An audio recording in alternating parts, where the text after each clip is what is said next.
और मानव का शरीर जब मिला, मृत्युलोक में भेजा गया।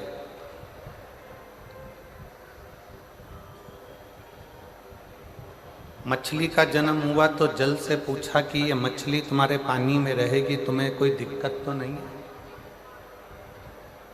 क्या आप इस मगरमच्छ को, मछली को, जल में रहने वाले जीवों को संभाल लोगे?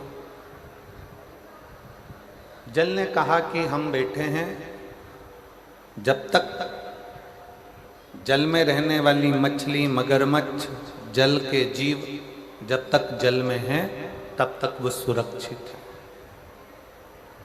उनका बाल बांका नहीं होने देंगे हम।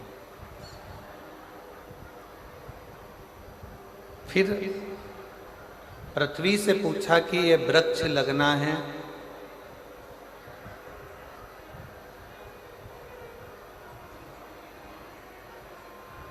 इन वृक्षों को लगाना है, क्या इन वृक्षों को आप संभाल लोगे? पृथ्वी ने कहा कि तुम चिंता मत करो, इन वृक्षों को जन्म दीजिए। ये वृक्ष, इनकी जड़ जब तक मिट्टी में रहेगी, पृथ्वी से लगी रहेगी, तब तक इन वृक्षों का कुछ भी बिगड़ने वाला नहीं। थोड़ा ध्यान से सुनिएगा कथा।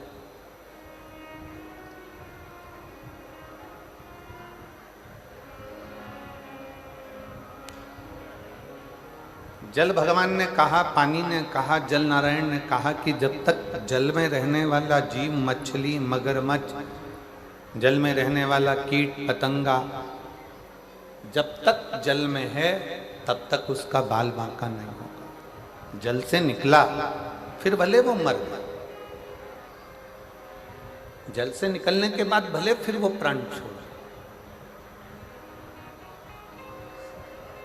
पृथ्वी ने कहा कि वृक्ष, पेड़ पौधे पृथ्वी पर रहेंगे, जब तक वो मिट्टी का संग रखेंगे, जब तक वो मिट्टी को अपने पास में रखेंगे, जमीन को, पृथ्वी को, मिट्टी को जब तक वो नहीं छोड़ेंगे, तब तक इनका बाल बांका नहीं होने वाला। ये सूखेंगे नहीं, ये मरेंगे। अब वायु से पूछा, तुम पक्षी को रख सकते हो, परिंदे को रख सकते हो? तो कहा, जब तक वायु में परिंदा है, पक्षी है, तब तक मैं उनका बाल बांका नहीं होने दूंगा। जलचर के लिए जल ने कह दिया, वृक्षों के लिए पृथ्वी ने कह दिया, पक्षियों के लिए वायु ने कह दिया, पशुओं के लिए जंगल ने कह दिया। अब आई बारी केवल एक मनुष्य, केवल एक मानव की।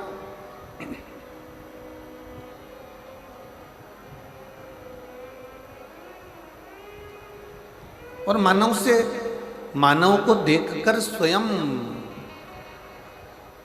देवताओं ने पूछा ब्रह्मा जी से कि इन मनुष्य को कौन रखेगा, इनको कौन साधेगा?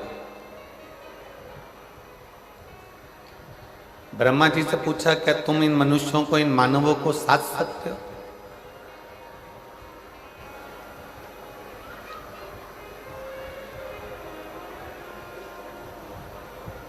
अच्छा, ये विचार करिए पहले तो, कितना उल्टा ज्ञान हम भारतीयों को दिया जाता है। विदेश के लोग इस ज्ञान को नहीं मानते। कौन सा ज्ञान? कि मानव बानर से चालू हुआ, बंदर की योनि से चालू हुआ तो वो मनुष्य बना। बानर से उसकी जिंदगी चालू हुई, पहले मनुष्य बंदर था, बंदर से ऐसा बना, बंदर से वैसा बना, बंदर से फिर वो मानव बना। ईमानदारी से बोलना, अगर बंदर से मानव बनता होता तो दुनिया में इतने सारे बंदर हैं, वो सारे मानव नहीं बन जाते। ये उल्टा ज्ञान हमको दिया जाता है कि बंदर से मनुष्य बना। पर शास्त्र कहता है, वेद कहते हैं, पुराण कहते हैं कि ब्रह्मा जी के जंघा से मनु और शत्रुपा की उत्पत्ति हुई। प्रथम पुरुष, प्रथम स्त्री मनु और शत्रुपा ब्रह्मा जी की जंघा से प्रकट हुए और उन्हीं मनु और शत्रुपा की संतान आप और हम हैं। ये संपूर्ण जगत है, उन्हीं मनु शत्रुपा की संतान।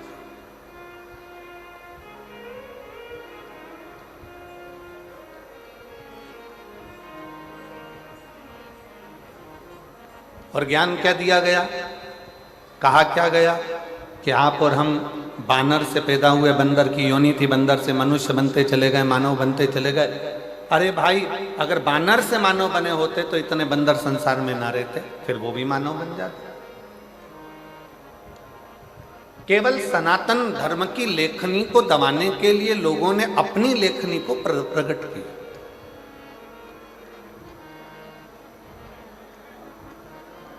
जल ने कह दिया मछली जब तक मुझ में है, जल ने कह दिया जब तक मछली मेरे पास में है मैं इसको कुछ होने नहीं दूंगा।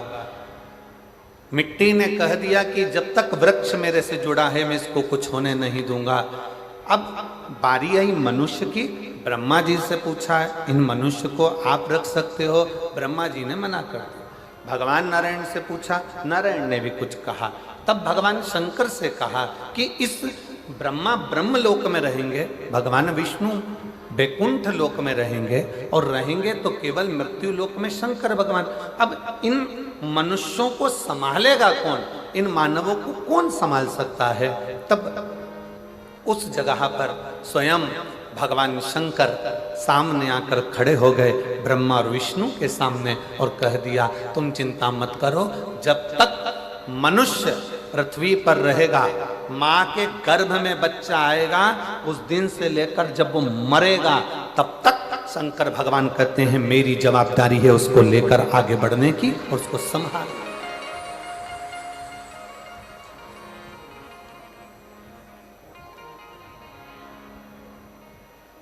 शिव कह रहे हैं कि ये मेरी जवाबदारी है, शंकर भगवान कह रहे हैं ये मेरी जवाबदारी, उसको आगे बढ़ाना। बस एक निवेदन है कि शंकर भगवान ने जैसे कहा कि आगे बढ़ाने की जवाबदारी मेरी है, पृथ्वी पर बच्चा जन्म लेगा, माँ के गर्भ में जब से बच्चा आएगा और जब तक वो मरेगा, मरने तक की जवाबदारी मेरी है। जन्म नहीं हुआ उससे पहले मैं माँ के स्तनों में दूध दे दूंगा, उसके भरण पोषण की व्यवस्था में कर दूंगा। सारी व्यवस्था करने के बाद अंत समय में भी अगर उसको कोई अग्नि नहीं देगा, अंत समय में भी उसको कोई लकड़ी नहीं देगा, अंत समय में भी अगर उसके प्राण छूटने के बाद उसको कोई अग्नि नहीं देगा, लकड़ी नहीं देगा, उसकी चिता को यदि कोई आग ना लगाएगा, तो यहाँ शास्त्र कहता है, शंकर भगवान ने कहा कि उसके जन्म से लेकर मरण तक की व्यवस्था मेरी रहेगी। जो एक लोटा जल चढ़ाएगा, शिव जी कहते हैं वो मेरा खुद का हो जाएगा, मेरा अपना का, मेरा स्वयं का।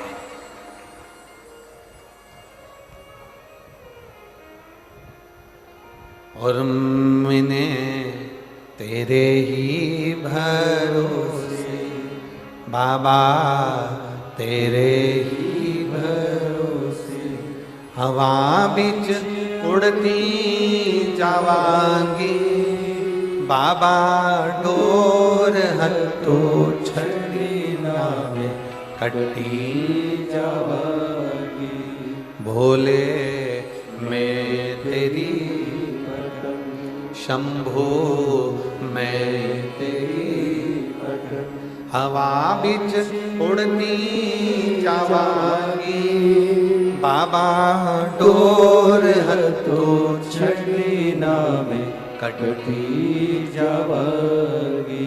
मछली जब तक पानी से जुड़ी है, मछली का बाल बांका नहीं होता। वृक्ष जब तक मिट्टी से जुड़ा है, वो वृक्ष का बाल बांका नहीं होता, पौधे का बाल बांका नहीं होता। और मनुष्य जब तक शंकर से जुड़ा है, तब तक उसका बाल बांका नहीं होता। शिव उसको संभाल लेते। बोल बम का नारा है, जरा जम के बोल बम का नारा है। उसका बाल बांका नहीं, वो संभालता है, वो बैठा है संभालने वाला। वो संभाल लेता, वो संभाल लेता। और मेरे भोले तेरा सहारा है,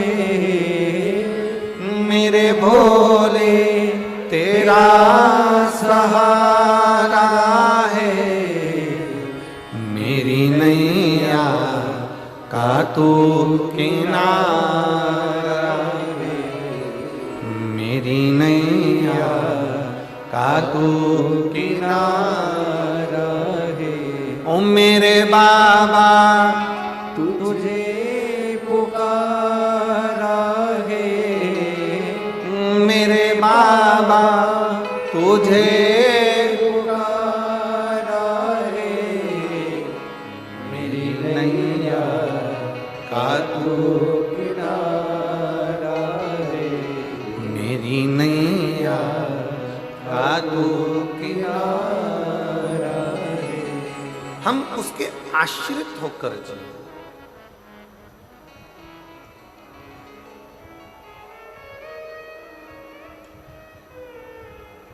संसार के आश्रित हो गए ना तो लोग ठोकर मार देंगे।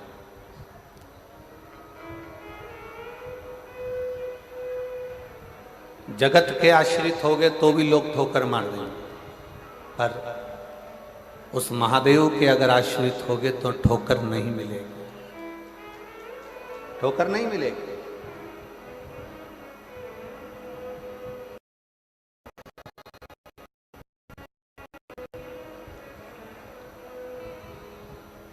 हमसे कई लोग पूछते हैं कि गुरुजी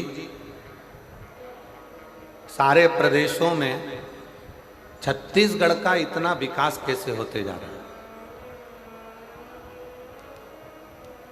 अभी की स्थिति में अगर देखा जाए तो छत्तीसगढ़ एक ऐसा प्रदेश बनता जा रहा है जिसका उन्नति होती चली जा रही है, जिसकी उन्नति होती चली। कारण क्या है? क्या कारण है? हमने एक ही बात उनको कही, छत्तीसगढ़िया सबले बढ़िया। छत्तीसगढ़ का जो रहवासी है, छत्तीसगढ़ में निवास करने वाला जो एक मनुष्य है, जो छत्तीसगढ़ का रहने वाला है, ओरिजिनल छत्तीसगढ़िया है, वो दिल से भगवान का भजन करता है, दिखावा नहीं करता है। एक लोटा जल शंकर जी को चढ़ाता है और पूरा छत्तीसगढ़ शिवमय है, पूरा छत्तीसगढ़ देवीमय है। शिव और शक्ति की आराधना में पूरा छत्तीसगढ़ डूबा रहता है। और जब छत्तीसगढ़ शिव और शक्ति की आराधना में डूबा रहता है तो यहाँ के मनुष्य को शक्ति प्राप्त होती है, बल प्राप्त होता है।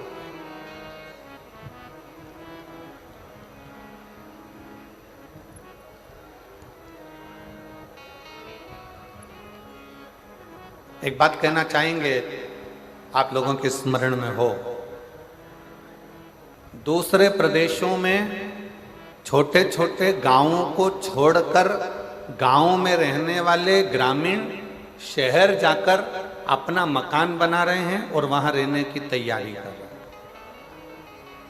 पर छत्तीसगढ़ का किसान, छत्तीसगढ़ का खेती करने वाला एक ग्रामीण, छत्तीसगढ़ में गांव में रहने वाला एक किसान जो धान की फसल लेता है, जो धान बोता है, वो अपना गांव नहीं छोड़ना चाहता, क्योंकि उसको मालूम है ये धान का कटोरा है और यही हमारा भरण पोषण का स्थान है।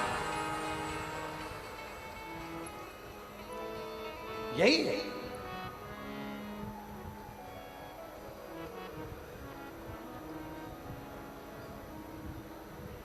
छत्तीसगढ़िया जरा जम के जरा, अच्छा आवाज नहीं आई। छत्तीसगढ़िया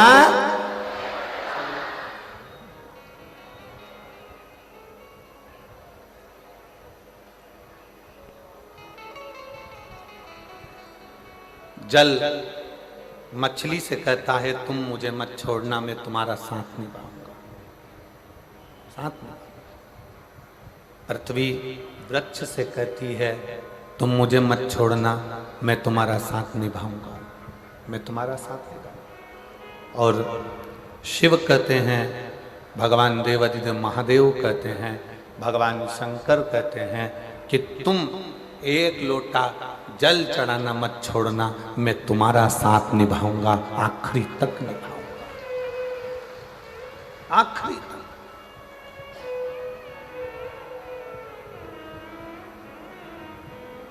आप उसके आश्रित तो हो।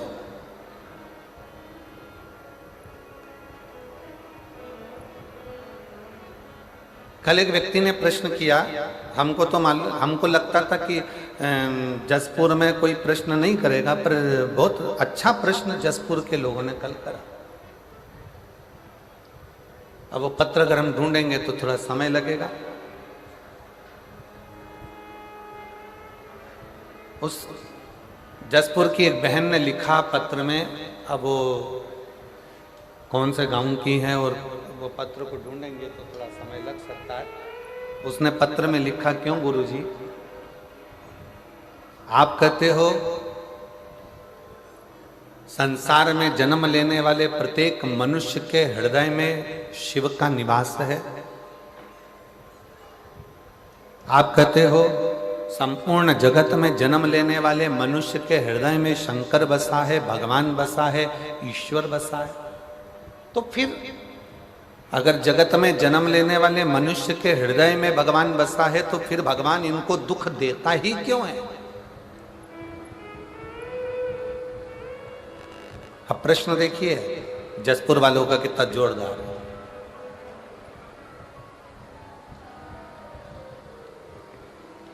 सबके हृदय में, सब में रब समाया है, जित देखो उस रब की ही माया है। यदि सबके हृदय में, सबके चित्त में, सबकी वृत्ति में, सबके मन में, सबके हृदय में शंकर बैठा है, यदि सबके अंदर शंकर विराजमान है, ईश्वर विराजमान है, शिव विराजमान है, भगवान विराजमान है, तो फिर भगवान इनको दुख देता ही क्यों है? क्योंकि भगवान ही तो बैठा है ना सबके हृदय में। फिर दुख देने का कारण क्या? फिर तकलीफ देने का कारण क्या? क्यों दुख दे रहा है, क्यों तकलीफ दे रहा है? तो मेरी जीजी जिसने ये प्रश्न किया है, जिसने ये प्रश्न करा है, जिसने ये प्रश्न पूछा है, शंभू जिसने ये प्रश्न पूछा है, जिसने ये प्रश्न किया है, मैं उसको कहना चाहूंगा कि भगवान सबके हृदय में विराजमान है, सबके दिल में बैठा हुआ है। बस दुख की चपेट में वो आता चले जाता है जिसने कभी अच्छे सद्गुरु का सत्संग नहीं किया, जिसने भक्ति को अपने हृदय में उतारा नहीं, जिसने भक्ति को अपने हृदय में नहीं उतारा।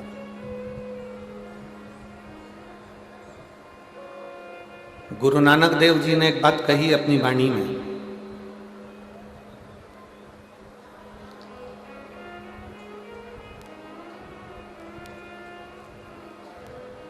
जिस समय पर गुरु नानक देव महाराष्ट्र के ओंडा नागनाथ शंकर मंदिर के सामने बैठे थे,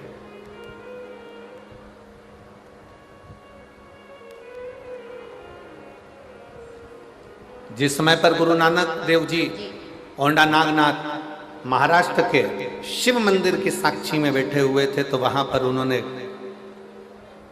संत नामदेव जी से कहा था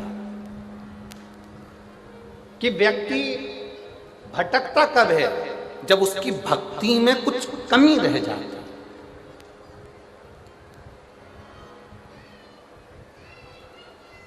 जब उसके विश्वास में कमी रह जाती,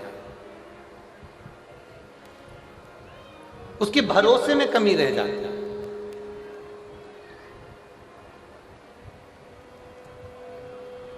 और विश्वास में अगर कमी है, भक्ति में अगर कमी है, तो व्यक्ति डोलेगा, व्यक्ति भटकेगा। और यदि विश्वास पक्का है, भक्ति पक्की है, दृढ़ता पक्की है, तो व्यक्ति नहीं डोलेगा।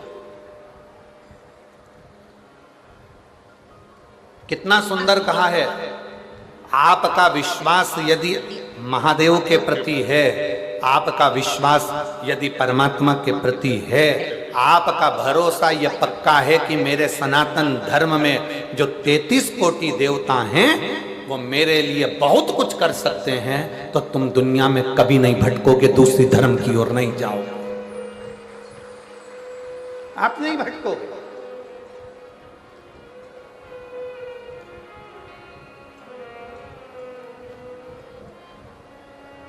एक कितना सुंदर प्रसंग है।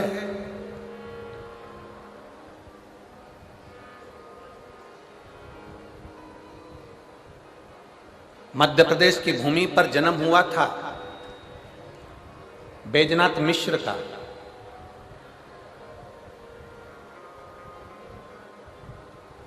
मध्य प्रदेश की भूमि पर एक संगीत का हीरा जन्म लिया था बैजनाथ मिश्र, बेजू बावरा।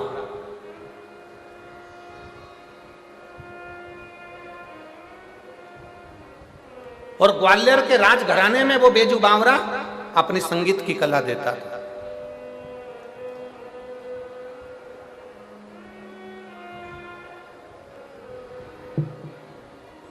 अकबर के यहां जो संगीत की कला देता था वो तानसेन था, और ग्वालियर के राजघराने में मानसिंह के उस राज्य में, ग्वालियर के राजघराने में अगर कोई संगीत की सेवा देता था तो वो बेजू बावरा था।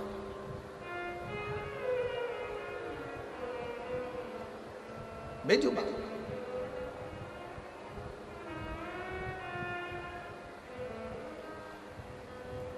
एक दिन अकबर को मालूम पड़ा कि ग्वालियर के राजघराने में मानसिंह की उस राज सिंहासन के सामने एक गायक कलाकार बैठता है, एक संगीतकार बैठता है, उसका नाम बेजू बावरा है। बेजू बावरा क्यों? किस लिए? क्योंकि वो संगीत में इतना डूब गया था, संगीत में इतना डूब गया था, इतना संगीत में डूब गया था कि 24 घंटे वो संगीत की कला से बाहर ही नहीं निकल पाता था। तो लोग ने उसे पागल कहना प्रारंभ कर दिया, बावरा कहना प्रारंभ कर दिया, नहीं तो उसका नाम था बैजनाथ मिश्र।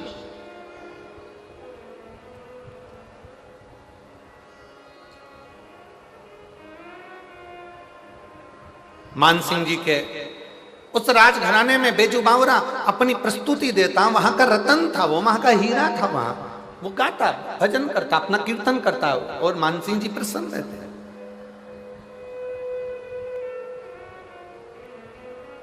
महाराज अकबर को मालूम पड़ा, जरा देखिएगा कितना विचित्र कथा है, बहुत सावधानी से सुनिएगा जरा। ये उनके मुंह पर, ये कथा उनके मुख पर थप्पड़ है जो कहते हैं सनातनी पत्थर की पूजन करते हैं। ये कथा उनके मुख पर थप्पड़ है, जो कहते हैं कि पत्थर की पूजन करते हो तुम हिंदू, तुम सनातनी पत्थर को पूजते हो। बेजू बावरा ने अकबर के राजघराने में जाकर बताया था कि पत्थर की पूजन का प्रमाण किया।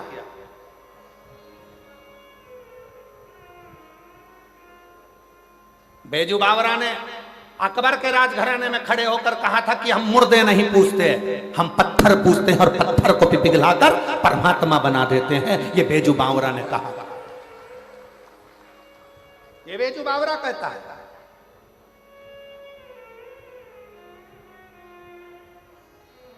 अकबर को मालूम पड़ा, सूचना मिली अकबर को, और अकबर ने अपने यहाँ गाने वाले संगीतकार तानसेन को देखा, और तानसेन को देखकर कह दिया कि हमारा संगीतकार तानसेन के आगे सब फीके हैं। ये बेजू बावरा जिसको लोग पागल कहते हैं, ये तो बैजनाथ मिश्र है, पर लोग इसको बावरा कहते हैं, पागल कहते हैं, क्योंकि सही में इसमें बुद्धि नहीं है। अकबर कह रहा है।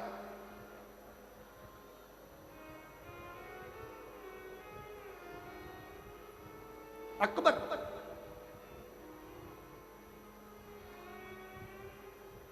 अकबर के हृदय में थोड़ी सी ईर्ष्या जागृत हो गई।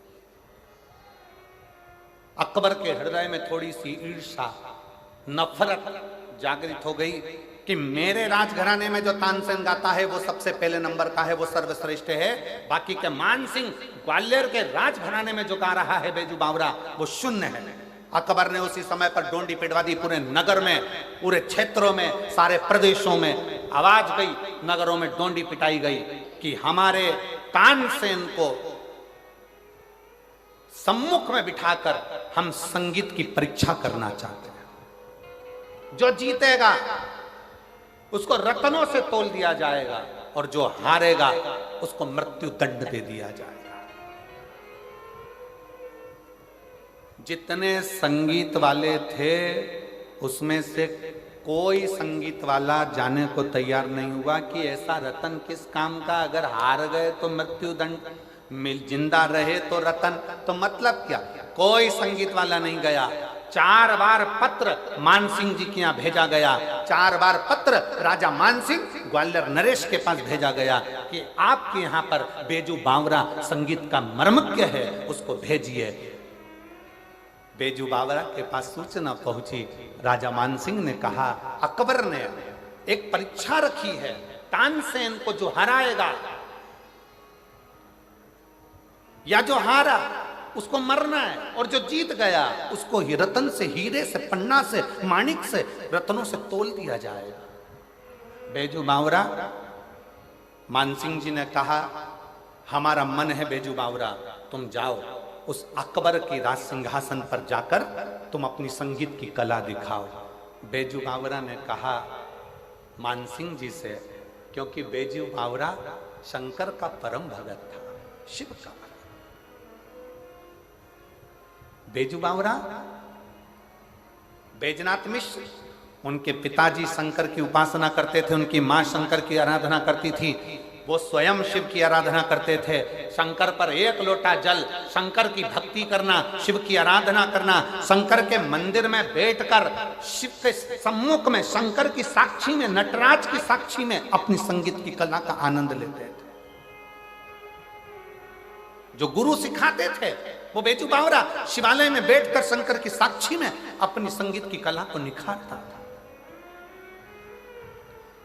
अपनी संगीत की कला। और शिव महापुराण की कथा कहती है, शंकर की कथा कहती है, अगर बच्चा पढ़ने में कमजोर है, बच्चे का विवेक कमजोर है, बच्चे की बुद्धि कमजोर है, बच्चा सक्सेस नहीं हो रहा, सफलता नहीं मिल रही है, उसका जॉब नहीं लग रहा है, कहीं वो आगे बढ़ नहीं पा रहा है, तो उन बच्चों से निवेदन है, शंकर के मंदिर में 1 लोटा जल चढ़ाओ, थोड़ा सा जल झेल कर नंदी के पास बैठकर उस जल का आचमन करना प्रारंभ कर दो। तुम्हें खुद मालूम पड़ने लगेगा कि तुम जो पढ़ रहे हो तुम्हें याद होना चालू हो जाएगा, तुम अच्छे से अच्छे नंबर पाकर आगे बढ़ना प्रारंभ कर दोगे। विद्या अध्ययन भी करो, खूब पढ़ो, लगनता से पढ़ो, अपना कर्म करो, रात दिन एक करो और शंकर जी पे 1 लोटा जल चढ़ाकर पीना प्रारंभ करो। जो माताएं कहती हैं मेरी याददाश्त कमजोर हो गई, मैंने सामान यहाँ रखा था भूल गई, ना जाने कैसे सामान भूल गया, ना जाने कैसे ऐसा हो गया। जो माताएं कहती हैं, भाई लोग कहते हैं हम भूल जाते हैं, याददाश्त कमजोर हो गई, 60 के ऊपर के हो गए इसलिए याददाश्त चली गई। नहीं, अगर आपकी याददाश्त जा रही है तो आप शंकर जी को 1 लोटा जल चढ़ाना प्रारंभ करो, अपने घर से जल भरो, शिव के मंदिर में जाकर चढ़ाओ, उस जल को झेलो, नंदी के पास बैठकर आचमन कर लो, उसको पी लो। आपको खुद मालूम पड़ेगा 20-22 दिन में, 1 महीने में आपको अंतर दिख जाएगा कि मेरी याददाश्त पहले जैसी थी मजबूत, वैसी की वैसी और हो गई, अब मैं भूल नहीं रही, अब मैं भूल नहीं रहा। बैजनाथ मिश्र जी के, बेजू बावरा जी के माता पिता ने बेजू बावरा को शंकर के मंदिर में बहुत रुचि प्रदान कर दिया। बेजू बावरा तो शिव का उपासक भी था और गायन में भी प्रबल, शिव भक्ति भी और साथ में गायन। शंकर को नटराज मानकर जो गायन की विद्या करता बेजू बावरा। कहा बेजू मेरा मन है। मानसिंह जी बोले जाओ उस अकबर के दरबार में जाओ और तानसेन के सामने संगीत की परीक्षा है, जाकर उत्तीर्ण होकर आओ। जाओ। बेजू बावरा ने विचार किया कि मानसिंह जी को क्या बोलूं, क्या बोलूं मैं राजा मानसिंह, क्या कहा जाए राजा मानसिंह जी को। और बेजू बावरा ने राजा मानसिंह जी से कहा, आपकी जैसी आज्ञा हो मैं वो करने को तैयार हूं, पर एक निवेदन है महाराज, एक निवेदन। बहुत सावधानी से कथा को सुनिएगा, ये दिल को छूने वाली कथा, हृदय को छूने वाली। महाराज, मैं अकबर के राज्य में, मैं अकबर के प्रदेश में जाकर मैं परीक्षा देने को तैयार हूं, पर बात एक ऐसी है कि जो हारेगा, जो हारेगा, जो हारता है उसको मृत्यु दंड मिलेगा, मृत्यु दंड। जो हारेगा उसका मृत्यु दंड मिलेगा। बात केवल इतनी सी। तो मानसिंह जी ने कहा बेजू बावरा से, क्या बेजू बैद्यनाथ, क्या तुमको अपने आप पर भरोसा नहीं है? बैद्यनाथ ने कहा, मुझे अपने आप पर भरोसा पूरा है। फिर दिक्कत क्या है? दिक्कत यह है कि जो हारेगा उसको तो मृत्यु दंड मिलेगा ना, चाहे कोई भी हारे, मृत्यु दंड तो उसको मिलेगा। मरेगा वो, मर जाएगा। क्या चाहते हो? बेजू बावरा ने कहा, मैं जाऊंगा, तानसेन के सामने जाऊंगा, अकबर के राजघराने में जाऊंगा, अकबर के पास पहुंचूंगा और मैं भी अपनी परीक्षा दूंगा, मना नहीं है। आज बेजू बावरा तैयार होकर अकबर की सभा में पहुंच गया। अकबर की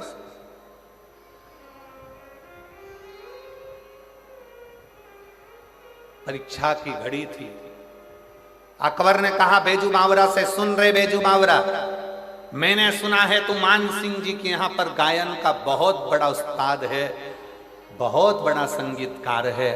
तो बेजू बावरा ने हाथ जोड़कर अकबर के सामने कहा कि मैं काय का बहुत बड़ा उस्ताद तो मेरा वहीं रह गया, वो कैलाश अधिपति, वो शंकर, वो शिवालय में रहने वाला मेरा शिव, वो रहा, वो उस्ताद, वो उस्ताद। बस मालूम है ना बेजू बावरा, जो हारेगा उसको मृत्यु दंड मिलेगा। मालूम है ना तेरे? जो हारेगा उसको मृत्यु दंड मिलेगा। मालूम है तुझको? हाँ, मुझे मालूम, मुझे ज्ञात। तुझे ज्ञात है? हाँ, मुझे ज्ञात। और शंभु शरणे मांगू घड़ी दुख काटो, दया करीन दर्शन ओ शंभु शरणे मांगू घड़ी रे दुख काटो, दया करीन दर्शन ओ दया करीन दर्शन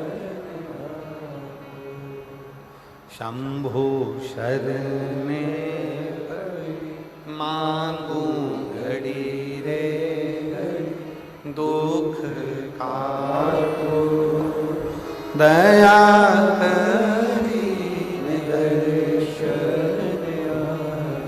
तेरे को मालूम है ना? हाँ, मुझे मालूम है। परीक्षा चालू हुई। एक तरफ तानसेन, दूसरी तरफ बेजू बावरा।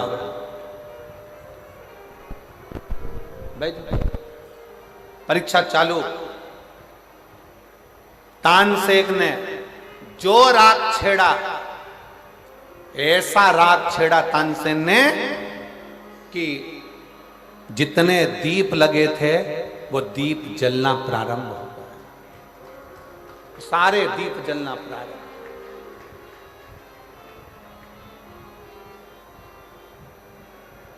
सारे दीप।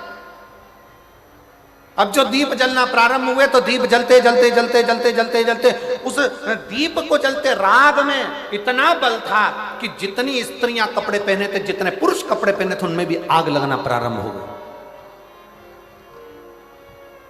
और जैसे ही आग लगना प्रारंभ हुई, तानसेन ने तो लगा दी आग। अब आई बारी बेजू बावरा की। बेजू ने देखा कि सबके कपड़े जल रहे हैं, दीप जल रहे हैं, तो जो दीप जलते हुए देखा तो बेजू ने तुरंत अपनी राग को जो छेड़ा तो जल वृष्टि होने लगी, पानी गिरने लगा। और पानी गिरने लगा तो जितने दीप थे वो बुझने लगे। जो कपड़ों में आग लगी थी वो सारी की सारी बुझने लगी, सारी की सारी।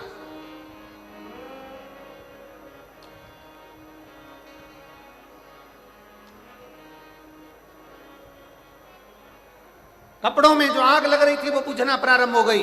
कपड़ों में जो आग लग रही थी वो सारी बुझ गई। दीप जो जल रहे थे वो बुझ गए। फिर वापिस तानसेन ने फिर तान छेड़ी, और तानसेन ने ऐसी तान छेड़ी तो जितने हिरण थे वो तानसेन के पास में आ गए। और जैसे हिरण आए, हिरण पास में आते से ही तानसेन ने एक माला निकालकर हिरण के गले में डाल दी। हिरण उस माला को पहनकर भाग गए। अब बेजू बावरा से कहा गया कि वो माला को वापस बुलाओ। जैसे बेजू बावरा ने अपनी राख छेड़ी, जो गए हुए हिरण थे वो वापस दौड़ कर आ गए, और बेजू बावरा ने उनके गले से माला निकालकर अपने पास में रख ली, अपने पास में रख। अकबर देखकर आश्चर्य में पड़ गया। अकबर देखकर आश्चर्य में पड़ गया, और अकबर आश्चर्य में पड़ते से ही अकबर को आ गया गुस्सा कि ये तो मेरे तानसेन को हरा रहा है। इतने में अकबर अपने सिंहासन पर बैठकर बेजू बावरा को कहने लगा, अरे बेजू बावरा, तुम हिंदू, तुम सनातनी पत्थर की पूजन करते हो। क्या पत्थर तुम्हारे पूजन करने से, पत्थर क्या तुम्हारे बोलने से पिघल सकता है? क्या पत्थर पिघल सकता है? जैसे ही बेजू बावरा को कहा, जैसे ही कहा, और बेजू बावरा ने राग मालकोस राग को जो गाया, जो बेजू बावरा ने जैसे ही राग मालकोस गाना प्रारंभ करा, क्योंकि तुरंत तानसेन के सामने बेजू बावरा से कहा गया, तुम सनातनी, तुम हिंदू पत्थर की पूजन करते हो। क्या पत्थर तुम्हारी बात सुनता है? क्या पत्थर तुम्हारे कहने से पिघलता है? क्या पत्थर पिघलेगा? बेजू बावरा ने कहा, पत्थर पिघला कर ही रहूंगा। और बेजू बावरा ने जो मालकोस राग गाना प्रारंभ करा, सामने देखा कि एक पत्थर अकबर ने सामने रख दिया। रखते से ही और जो बेजू बावरा ने भगवान शिव का नाम लेकर गाना प्रारंभ करा, पत्थर पिघलना प्रारंभ हो गया। पत्थर पूरा पानी की तरह हो गया। पत्थर पानी की तरह हुआ। बेजू बावरा ने अपना तान पूरा लिया, पत्थर को उस गीले से, उस जो पतला तरल पदार्थ बन गया था, जो पानी बन गया था, उसमें अपना तान पूरा रख दिया। तान पूरा रखा। बेजू बावरा ने गाना जैसे बंद करा, पत्थर ठंडा हुआ। ठंडा होकर वापिस वो तानपुरा उसमें गढ़ गया, उसमें जम गया। अब बेजू बावरा ने कहा तानसेन से, अब तुम गाओ और मेरा ये तानपुरा निकाल कर बताओ। तानसेन हाथ जोड़ लिया कि मैं इस तानपुरे को नहीं निकाल सकता।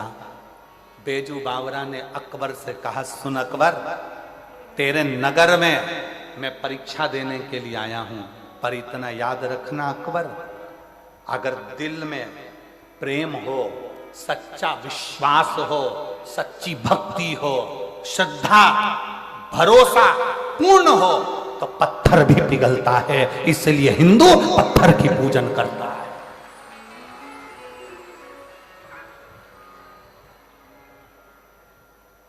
पुकारने वाला अगर हो, दिल से अगर पुकारा जाए, प्रेम से अगर पुकारा जाए, श्रद्धा से अगर पुकारा जाए, तो पत्थर भी पिघलता है। इसलिए हिंदू पत्थर की पूजन करता है। क्यों? क्योंकि हिंदू सनातनियों में वो बल होता है कि पत्थर को परमात्मा मानकर पूजते हैं तो पत्थर में भी परमात्मा को प्रकट कर लेते हैं। वो परमात्मा का बल एक सनातनी में होता है। जो आपसे कहते हैं ना, आजकल के नवयुवक लड़के लड़कियां आपस में बात कर कर कह देते हैं सोशल मीडिया पर, कहाँ हिंदू तो पागल हो गया, सनातनी तो पागल हो गया, पत्थर की पूजन से क्या होता है, पत्थर की पूजन से क्या होता है। हमारे सनातन धर्म की मूलता है बेजू बावरा अकबर के सामने बैठकर अपने प्रेम की वाणी से, अपनी लयता से, अपने शब्दों से पत्थर को पिघला देता है। और वही बेजू बावरा अकबर के सामने कहता है ये सनातन धर्म है, ये हिंदू है, कि पत्थर को भी अगर भाव से पूछता है तो उसमें भी परमात्मा प्रकट कर लेता है। ये भाव हमारे यहां दिखाया गया। ये भाव कई लोग कहते हैं गुरुजी ये आप कहते हो कि एक प्रश्न कल वो बहन ने करा, उसी प्रश्न का ये उत्तर है, उसी प्रश्न का उत्तर।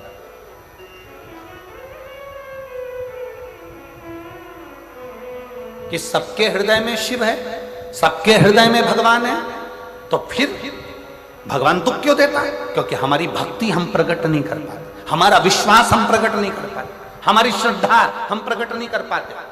भगवान तुम्हारे छल से कभी प्रसन्न नहीं हुआ, भगवान तुम्हारे दिखावे से कभी प्रसन्न नहीं हुआ, भगवान तुम्हारे कपट से कभी प्रसन्न नहीं हुआ।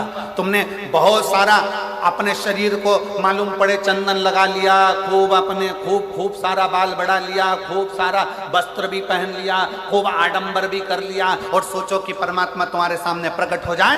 परमात्मा प्रकट नहीं होता। परमात्मा को प्रकट करने के लिए निर्मल मन सो मोहि पावा, मोहि छल छिद्र कपट ना भावा। तुम्हारा नूतन मन होगा, हृदय होगा, तो परमात्मा प्रकट हो सकता है, प्रकट हो सकता है।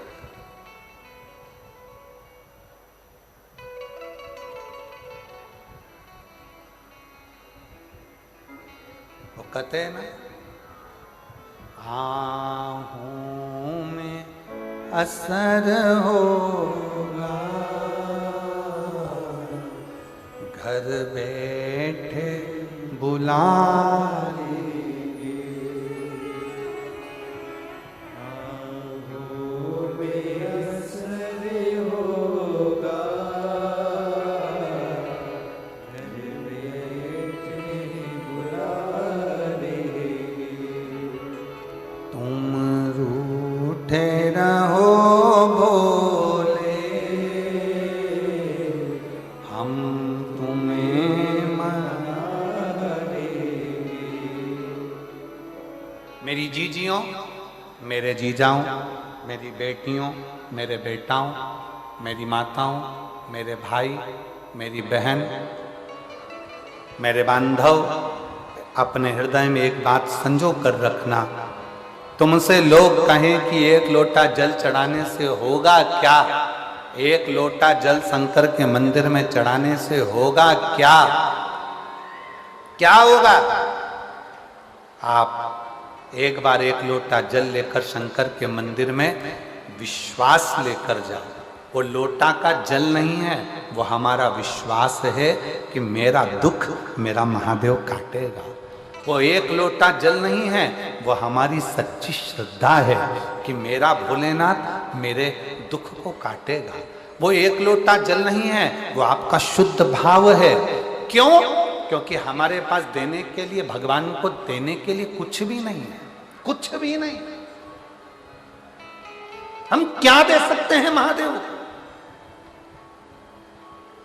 हम क्या प्रदान कर सकते हैं भगवान शंकर को? हम क्या दे सकते हैं भगवान देवादिदेव महादेव को? हमारे पास देने के लिए कुछ भी नहीं। हमारे पास देने के लिए अगर कुछ है, हमारे पास देने के लिए, ये टीवी के कारण हो रहा है, टीवी के कारण, हमारे पास देने के लिए अगर कुछ है तो वो केवल श्रद्धा, वो केवल विश्वास, वो केवल भरोसा, वो केवल दृढ़ता, केवल श्रद्धा, केवल विश्वास, केवल दृढ़ता।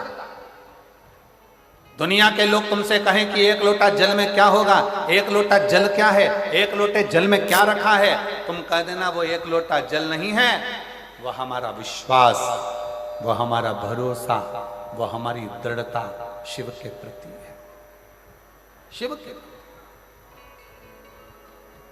शंकर के।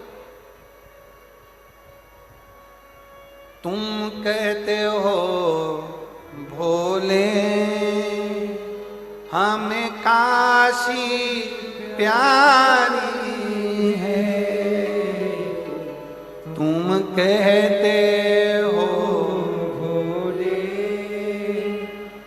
हमें काशी प्यारी है। एक बार तो आ जाओ,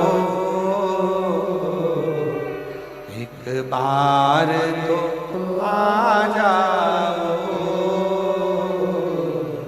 काशी भी बना दे। एक बार तो आ जाओ, काशी भी बना दे। तुम रूठे रहो बोले,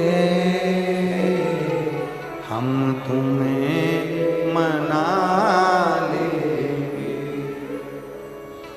आहूं में असर होगा, घर बैठे बुला लेंगे। आहूं में असर होगा, घर बैठे बुला लेंगे। यदि आहूं में असर है, पक्की श्रद्धा, पक्का विश्वास, पक्की दृढ़ता अगर तुम्हारे भीतर है, पक्की श्रद्धा, पक्का विश्वास, पक्की दृढ़ता यदि तुम्हारे भीतर है, तो ये मानकर चलना कि मेरा देव अधिदेव महादेव पत्थर में से भी प्रकट होकर तुम्हारे दुखड़े को काट सकता है। मेरा देव अधिदेव महादेव, मेरा शंकर, मेरा वो घड़दानी, मेरा शंभु, मेरा त्रिकालदर्शी, मेरा कैलाशी, मेरा अविनाशी, अगर विश्वास है तो पत्थर में से प्रकट होकर भी, सामने आकर भी वो आपके दुखड़े काट सकता है, वो आपके दुखड़े मिटा सकता है।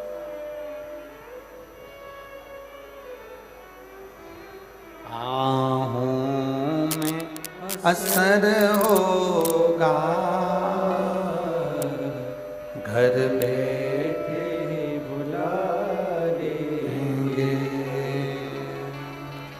आहूं में असर होगा, घर बैठे बुला लेंगे। तुम रूठे रहो भोले, हम तुम्हें मना देंगे। तुम रूठे रहो भोले,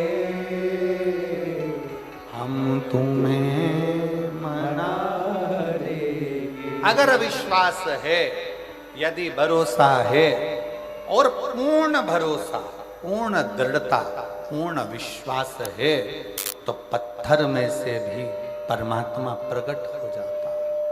पत्थर में से यदि भरोसा है, यदि विश्वास है। आप लाखों की संख्या में आए हो, पंडालों में जगह नहीं है, और ये आपका विश्वास ही कह रहा है कि आपको शंकर पर कितना भरोसा है, तो ये मानकर चलना कि भरोसा टूटेगा नहीं, मेरा भोले बाबा तुम्हारी झोली खुशियों से भरेगा। इसको बंद कर दे या चालू कर दे, इसको बार-बार से हो रहा, तुम्हारा भरोसा टूटेगा नहीं, तुम्हारा विश्वास टूटने वाला नहीं है। उसका पिला गिर रहा है ना, उसको वो विश्वास टूटेगा नहीं, वो भरोसा छूटेगा नहीं। आप उस भरोसे से भगवान को रिझाओ, तो भगवान को रिझाओ। आप उस भरोसे से, और प्रेम जब अनंत हो गया, रोम रोम संत हो गया। प्रेम जब अनंत हो गया, रोम रोम संत हो गया। हमारा विश्वास, हमारी दृढ़ता, हमारा भरोसा जब पूर्ण होगा तो शिव मिलेगा। जिस बेटी ने ये प्रश्न किया था कि गुरुजी सबके भीतर शिव है, सबके अंदर भगवान महादेव समाहित है, सबके भीतर भगवान शंकर विराजमान है, तो फिर दुख क्यों आता है, तकलीफ क्यों आती है, कष्ट क्यों आता है, क्यों इतनी तकलीफें आती, क्यों दुख आता, क्यों कष्ट आता? कहा भक्ति की कमी है, भक्ति की, भक्ति की। भक्ति को दृढ़ करो। कौन कौन जाता है शिव जी के मंदिर में एक लोटा जल चढ़ाने? हाथ उठाओ जरा। जो जाते हैं शंकर के मंदिर, रखो, बहुत बढ़िया, जाना चाहिए। बैजू बावरा शिव का उपासक जब अपनी भक्ति और दृढ़ता और विश्वास के साथ अकबर के महल में बैठकर गाता है तो पत्थर को पिघला देता है। आप अगर एक लोटा जल महादेव को विश्वास के साथ चढ़ा रहे हैं, भरोसे के साथ चढ़ा रहे हैं, तो यह मानकर चलना कि वो देव अधिदेव महादेव तुम्हारे लिए पिघल जाएगा और एक दिन तुम्हारे दरवाजे पर जरूर आ जाएगा। एक ना एक दिन तुम्हारे दरवाजे पर जरूर पहुंचेगा, वो तुम्हारी चौखट पर जरूर आएगा, जरूर पहुंचेगा, जरूर आएगा। आप दृढ़ता करिए, विश्वास की,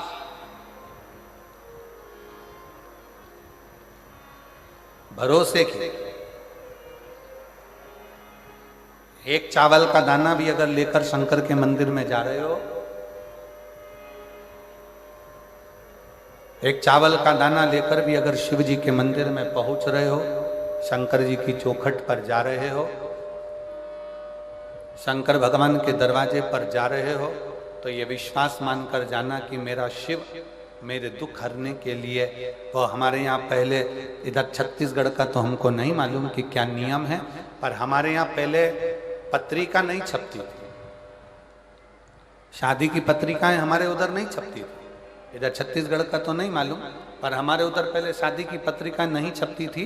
केवल चावल को पीला करा जाता था और पीला चावल दिया जाता था और निमंत्रण उस पीले चावल से हो जाता था। अब इधर छत्तीसगढ़ में ऐसे ही होता था क्या? जम के तो बोलो जरा, ऐसे ही होता था? तो फिर तो तुम और हमें एक ही भाई भाई, ठीक है, उसमें क्या अंतर है? हमारे यहां पहले पत्रिका नहीं छपती थी, चावल को पीला करा, दे दिया निमंत्रण।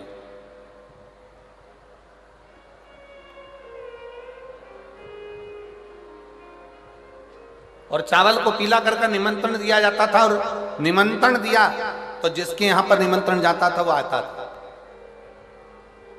शिव जी को एक चावल का दाना यदि आप समर्पित कर रहे हैं तो ये मानकर करें कि आप भगवान शंकर को अपने घर के आने के लिए निमंत्रण दे रहे हैं कि मेरे भोले बाबा मेरे यहाँ आकर मेरे दुख को काटना, तकलीफों को काटना, मेरे कष्ट को काटना, मेरी बीमारी को काटना।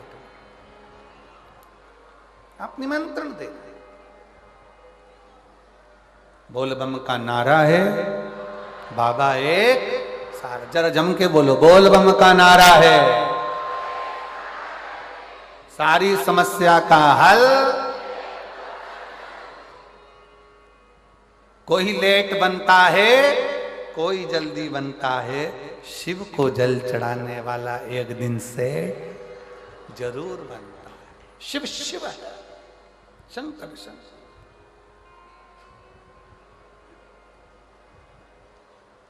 भरोसा दृढ़ी करिए, विश्वास दृढ़ी करिए, और जिस दिन भरोसा विश्वास दृढ़ी होगा उस दिन शिव जरूर। आहों में असर होगा, घर बैठे बुला लेंगे। आहों में असर होगा, घर बैठे बुला लेंगे। तुम कहते हो भोले, हमें गंगा प्यारी है। तुम कहते हो भोले, हमें गंगा प्यारी है।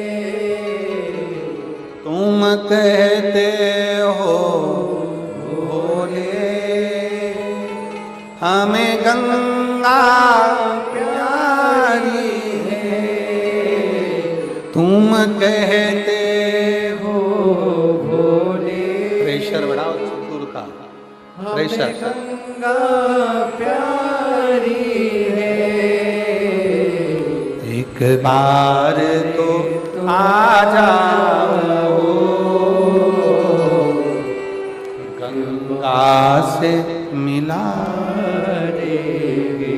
हमारे बीच में छत्तीसगढ़ शासन के माननीय मुख्यमंत्री जी श्री विष्णुदेव साहे जी पधारे हैं। एक बार जोरदार ताली बजाकर उनका स्वागत, वंदन, अभिनंदन।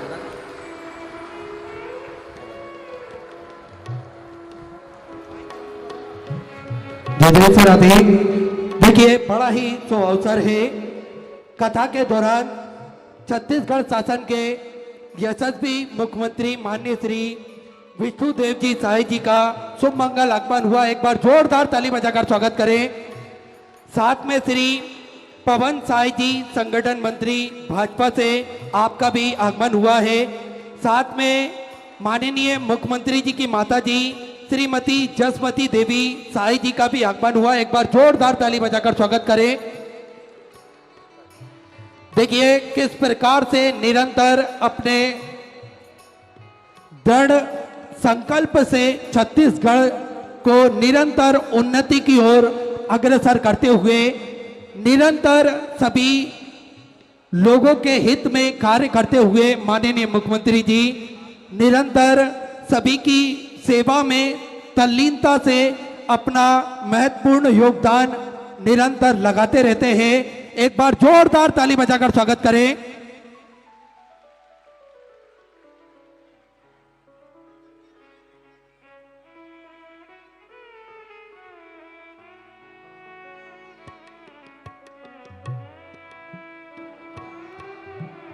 स्वागत का क्रम यह चल रहा है। व्यासपीठ की पूजन के बाद में पूजन के ठीक दौरान हम सभी माननीय मुख्यमंत्री जी का उद्बोधन भी श्रवण करेंगे और ये प्रतीक चिन्ह के स्वरूप में मधेश्वर महादेव का जो स्वरूप, जो कि विश्व का सबसे बड़ा शिवलिंग विराजमान है, उन्हीं का प्रतीक चिन्ह पूज्य गुरुदेव को भेंट करते हुए माननीय मुख्यमंत्री जी द्वारा एक बार सुंदर जोरदार जय घोष हम सभी करेंगे। हर हर महादेव, हर हर महादेव, हर हर महादेव। सुंदर हम सभी आज कथा के पंचम दिवस पे माननीय मुख्यमंत्री जी का जो आगमन हुआ है, इसके दौरान हम सभी उद्बोधन माननीय मुख्यमंत्री जी के मुखारबिंद से श्रवण करेंगे। मैं कहूं छत्तीसगढ़ का सौभाग्य है जो अभी कथा की शुरुआत में बात चल रही थी कि पूरे प्रदेशों में छत्तीसगढ़ एक ऐसा प्रदेश जो विकास की ओर बढ़ रहा है, उन्नति की ओर बढ़ रहा है। मैं माननीय मुख्यमंत्री जी के लिए कहूंगा कि जिन्होंने इतना एक छोटे से छोटा ग्रामीण क्षेत्र हो, शहरी क्षेत्र हो, प्रत्येक क्षेत्र माननीय मुख्यमंत्री जी का ध्यान गया है और प्रत्येक क्षेत्र में, चाहे वो हॉस्पिटल से जुड़ी हुई सुविधाएं हों, चाहे वो किसी भी तरह की व्यवस्था हो, उसमें उनकी जागरूकता रही है। जसपुर जिले के कुनकुरी में जैसे बीच में सूचना मिली थी सोशल मीडिया के माध्यम से कि कुनकुरी के अंतर्गत एक मेडिकल कॉलेज की स्थापना हो रही है, जोरदार ताली बजाएं, जो कि एक उन्नति की ओर आगे बढ़ाने वाला प्रश्न।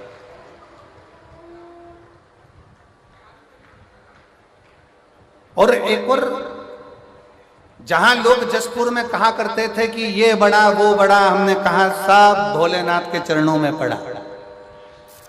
यहां माननीय मुख्यमंत्री जी ने, छत्तीसगढ़ शासन के माननीय मुख्यमंत्री जी श्री विष्णुदेव साय जी को मैं इसके लिए धन्यवाद दूंगा कि प्रकृति की गोद में जो इतना बड़ा शिवालय, जो शंकर का इतना बड़ा शिवलिंग है, और उस शिवालय को जो आसपास का क्षेत्र, वो कहते हैं पर्यटन की दृष्टि से, दर्शन की दृष्टि से, भक्तों के आने से ये पूरा क्षेत्र जो मयाली क्षेत्र है, जो कुनकुरी क्षेत्र है, आने वाले समय में ये किसी बड़े जिले से कम नहीं होगा। ये ऐसा क्षेत्र का एक निर्माण होगा। ये कोई सहज नहीं, ये सहजता नहीं। मैं आमंत्रित कर रहा हूं माननीय मुख्यमंत्री जी को अपने सुंदर 2 शब्दों के उद्बोधन में, जो इतने शिव भक्त लाखों की संख्या में ऐसे आनंद के साथ यहाँ पधारे हैं, और छत्तीसगढ़ शासन की ओर से आप आज कथा के 5वें दिवस में पधारे। सनातन धर्म की ध्वजा को आप मजबूत कर रहे हैं और संपूर्ण सनातनियों में एक जागरूकता, एक ऊर्जा, एक एनर्जी आपके माध्यम से मिल रही है। तो मैं माननीय मुख्यमंत्री जी को आमंत्रित करूं कि छत्तीसगढ़ शासन के माननीय मुख्यमंत्री जी अपना उद्बोधन कुछ शब्दों में आप और हमको शब्द कराएंगे। एक बार जोरदार ताली बजाकर उनका स्वागत अच्छी करतल ध्वनि के साथ में। हर हर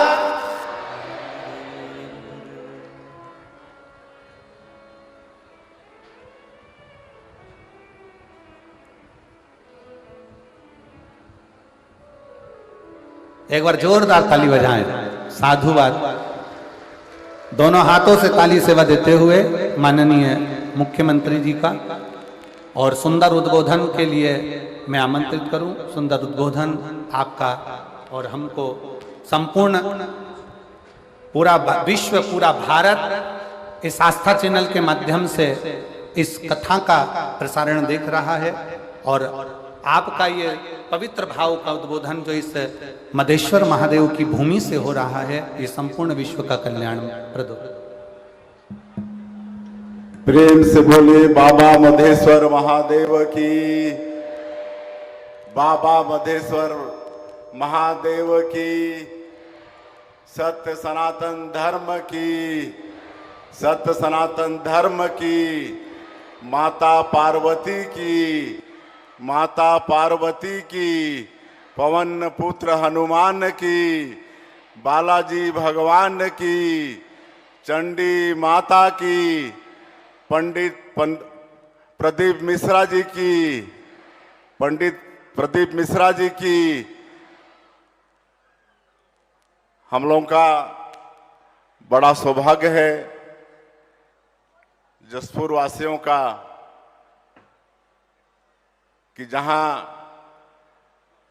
दुनिया के सबसे बड़े प्राकृतिक शिवलिंग स्थापित हैं मधेश्वर महादेव के रूप में, और वहां पर विश्व विख्यात शिव पुराण के कथावाचक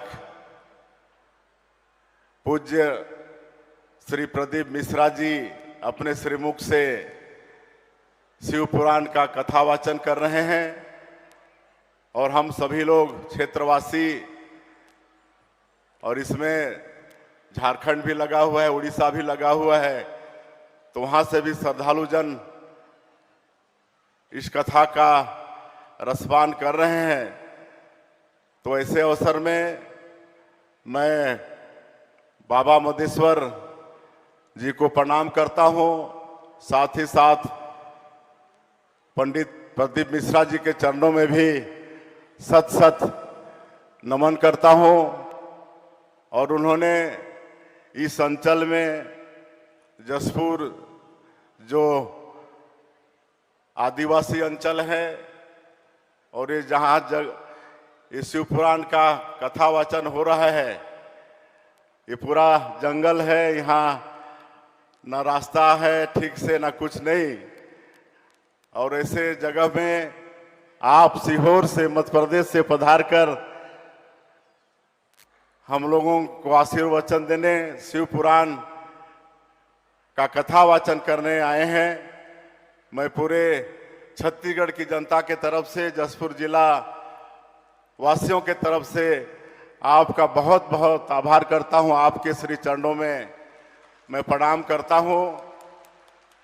हमारे क्षेत्र के लोग आपको टीवी में बहुत देखते थे, सुनते थे, और उनकी इच्छा होती थी कि कभी साक्षात आपको अपने बीच में देखें, आपके श्रीमुख से शिव पुराण कथा का रसपान करें। और ये बराबर हमसे चर्चा करते थे कि ऐसा सौभाग्य अगर जसपुर क्षेत्रवासियों को हो जाए तो बड़ी अच्छी बात होगी।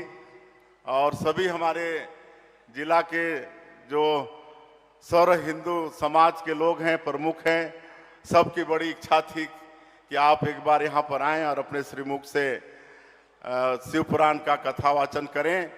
और वो सौभाग्य आज हम लोगों को मिला है। आप कष्ट उठा के इतने दूर से चल के यहाँ आए हैं। हम लोग आपको किस शब्दों में धन्यवाद दें, ये क्षेत्रवासियों के पास शब्द भी नहीं हैं। और मैं क्षेत्रवासियों को भी धन्यवाद देता हूं। सभी हमारे सनातनी जो प्रमुख हैं, जो प्रतिदिन यहाँ पर जजमान के रूप में अलग अलग समाज के बैठ रहे हैं, सब ने मिलकर इस कथा का आयोजन किया है। सब आर्थिक, मानसिक, शारीरिक हर तरह से सहयोग करके इस कथा का आयोजन किए हैं। तो उनका भी मैं बहुत बहुत धन्यवाद करता हूं, उनका आभार करता हूं कि आप लोगों की जो इच्छा थी, भोलेनाथ से आप सब लोग मन्नत मांगे थे, तो भोलेनाथ वो इच्छा हम लोगों की पूरी किए हैं। परम पूज्य पंडित जी महाराज यहाँ पर विराजमान हुए हैं और आज 5वां दिन चल रहा है शिव पुराण का, बहुत अच्छे से चल रहा है। मैं रोज लाइव थोड़ा बहुत देख ही लेता हूँ। काम करते करते भी आप लोगों को मैं जहाँ भी रहता था, थोड़ा टाइम मिलता था, चाहे रायपुर में चाहे मंत्रालय में, वहाँ से बराबर मैं आप लोगों को देखता रहा हूँ। बहुत अच्छा ये शिव पुराण का कथा पूज्य महाराज जी के मुखारबिंद से चल रहा है। और मैं बताना चाहूँगा आदरणीय महाराज जी को कि महाराज जी, ये जसपुर जिला आदिवासी बहुल जिला है, यहाँ से लगा हुआ झारखंड है, उड़ीसा भी है, और यहाँ पहले बहुत धर्मांतरण होता था, गौहत्या होती थी, लेकिन यहाँ पर जसपुर राज परिवार है, उसमें स्वर्गीय दिलीप सिंह जुदेव जी का अवतरण हुआ, जो हिंदू कुल तिलक कहलाए, युवा हृदय सम्राट भी कहलाए, और 5 बार सांसद, जिसमें 3 बार राज्यसभा, 2 बार लोकसभा, और सदैव अटल बिहारी वाजपेयी जी जिन्होंने हम लोग को छत्तीसगढ़ राज्य बना के दिया है, उनके समय में वो मंत्री के रूप में भी छत्तीसगढ़ और देश की सेवा की, और उन्होंने घर वापसी कार्यक्रम चलाया। सबका जो कन्वर्टेड लोग, उनका अपने हाथों से उनका पैर धो धो के अनुष्ठान करके उनको फिर से हिंदू बनाने का काम किया, तो ये क्षेत्र बचा हुआ है। यहाँ पर वनवासी कल्याण आश्रम है, अखिल भारतीय वनवासी कल्याण आश्रम, जिसके कार्यकर्ता गांव-गांव में हैं और उनके प्रयास से ये क्षेत्र बचा हुआ है। और ऐसे क्षेत्र में हम लोग निवास करते हैं, लड़ाई लड़ते हैं।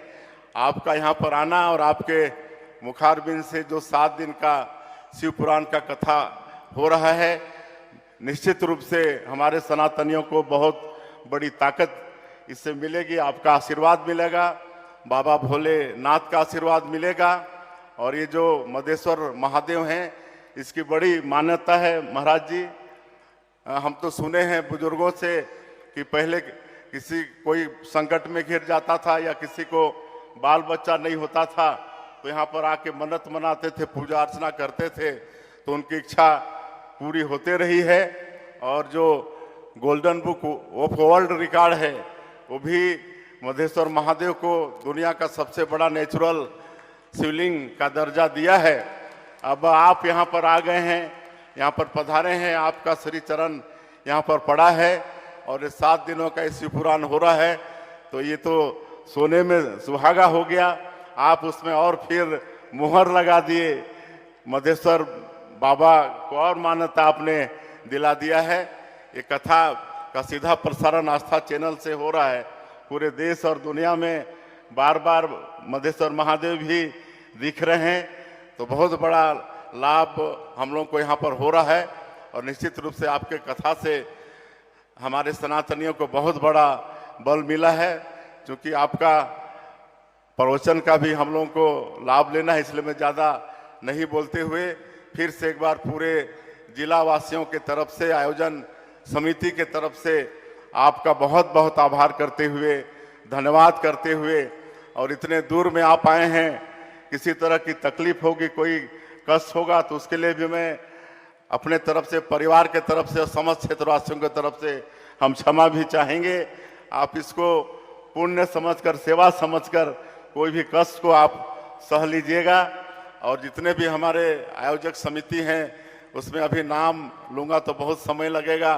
सभी हमारे सुनील गुप्ता जी हैं, कृष्णा राय जी हैं, भरत सिंह जी हैं और राजीव नंदे जी हैं, सभी समाज के प्रमुख लोग हैं। सभी लोगों को हम धन्यवाद देते हैं। और मुझे मालूम है कि यहाँ झारखंड से भी आए हैं, उड़ीसा से भी आए हैं शिव भक्त, उनका भी सबका ये छत्तीसगढ़ की धरती में स्वागत है, अभिनंदन है। और उनसे भी कष्ट तो जरूर होता होगा आप लोगों को यहाँ पर, लेकिन उस कष्ट के लिए भी हम क्षमा चाहते हैं। और आप सभी को सम्यक फल मिले इस शिव पुराण का, ऐसा बाबा भोलेनाथ से, पूज्य महाराज जी से प्रार्थना है। और धर्म के क्षेत्र में हम लोग मतलब छत्तीसगढ़ के हित में काम कर पा रहे हैं, तो इसमें भी बाबा भोलेनाथ की बड़ी कृपा है। रामलला दर्शन योजना हम लोग शुरू किए हैं। अभी तक 1 साल में 22,000 से ज़्यादा हमारे राम भक्त अयोध्या जाकर भगवान राम का दर्शन कर चुके हैं। महाराज जी, हम लोग भगवान राम को अपना भाचा मानते हैं, कहे कि छत्तीसगढ़ कौशल्या माता का मैके है, तो भगवान राम को हम लोग भाचा मानते हैं। और अभी 27 तारीख से एक और योजना, तीर्थ यात्रा योजना शुरू करने जा रहे हैं। पहले जब हम लोग की 15 साल की सरकार थी, डॉक्टर रमन सिंह मुख्यमंत्री थे, तो जो बूढ़े बुजुर्ग हम लोग के होते थे, लेकिन कहीं ना कहीं अर्थाभाव के कारण वो तीर्थ यात्रा नहीं कर पाते थे। लेकिन उनको उस समय की हमारी सरकार, उस समय के मुख्यमंत्री डॉक्टर रमन सिंह जी, उनकी इच्छा के अनुसार तीर्थ यात्रा कराते थे। तो हम लोग रामलला दर्शन योजना में सिर्फ अयोध्या भगवान राम का दर्शन कराएंगे, लेकिन ये तीर्थ यात्रा योजना में उनके इच्छा के अनुसार फार्म भराया जाएगा और उनको उनके इच्छा के अनुसार तीर्थ कराया जाएगा। ये 27 तारीख से, कल नहीं परसों से इसका शुभारंभ रायपुर से हम लोग कर रहे हैं।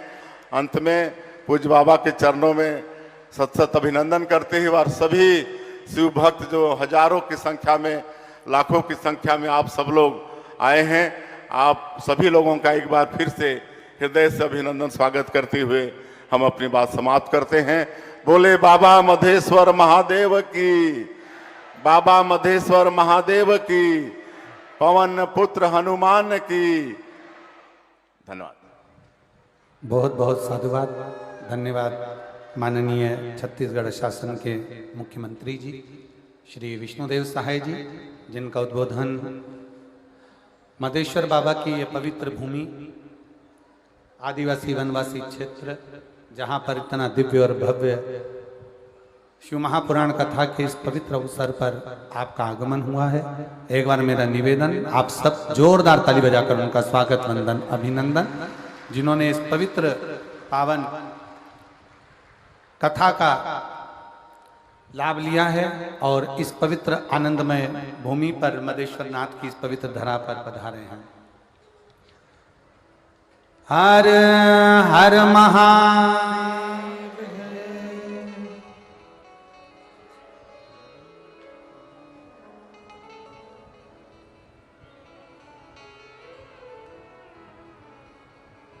तुम रूठे रहो भोले, हम तुम्हें मना लेंगे। तुम रूठे रहो भोले, हम तुम्हें मना लेंगे। आहों में असर होगा, घर बैठे बुला लेंगे। आओ में असर हो, दोनों हाथों से ताली सेवा देते हुए घर बैठे बुला लेंगे। तुम कहते हो भोले, हमें नंदी प्यारा है। तुम कहते हो भोले, हमें नंदी प्यारा है। तुम कहते हो भोले, हमें गंगा प्यारी है।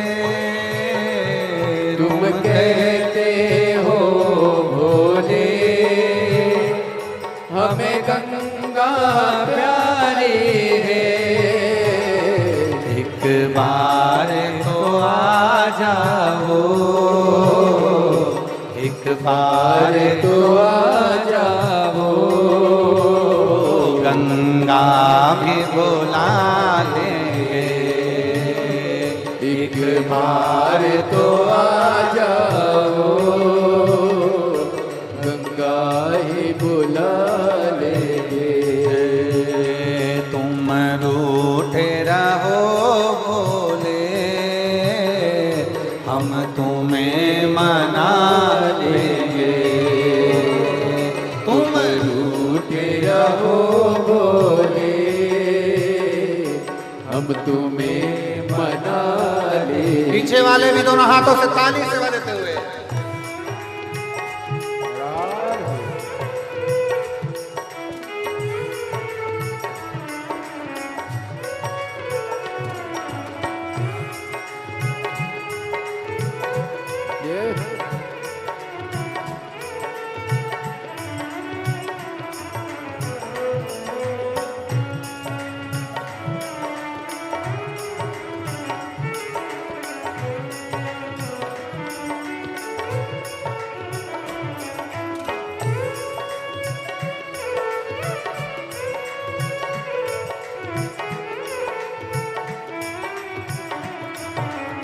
शंभो।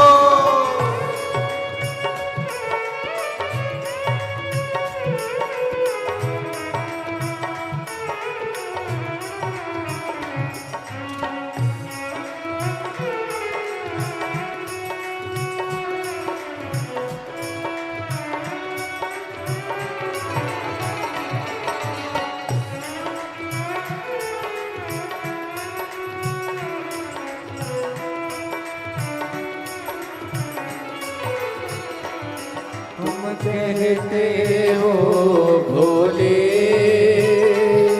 हमें काशी की प्यारी है। तुम कहते हमें काशी प्यारी है। एक बार तो आ जाओ, एक बार तो आ जाओ, काशी भी बना देंगे। एक बार तो आ जाओ, काशी भी बना देंगे। तुम में असर होगा, घर बैठे बुला लेंगे। आओ में असर होगा, घर बैठे बुला लेंगे।